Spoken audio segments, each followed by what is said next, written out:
With the clock ticking down towards what some fear could be economic disaster, Republicans say a deal with the White House to avoid the worst is within reach. I feel closer to an agreement now than I did a long time before, because I see progress. House Speaker Kevin McCarthy's latest assessment of negotiations to raise what's known as the debt ceiling, echoing President Joe Biden's. It is very close, and I'm optimistic. Hopes an agreement is imminent, come as the deadline for when the country will run out of cash to pay its bills was extended to June 5th, 4 days later than previously estimated. This is not how I anticipated the final hours, final days would go.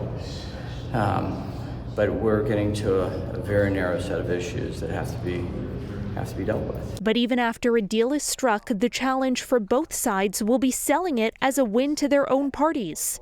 House Republicans want spending cuts as a condition to allow for more borrowing. Democrats would have preferred a clean debt limit increase.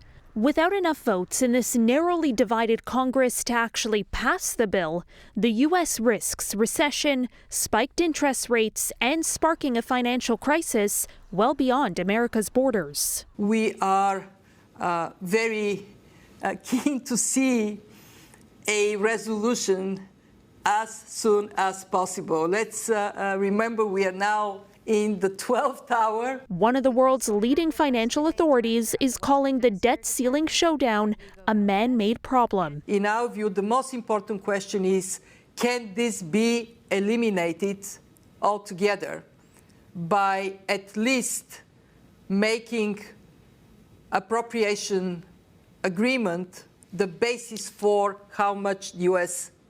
would borrow? And that is the trillion-dollar question.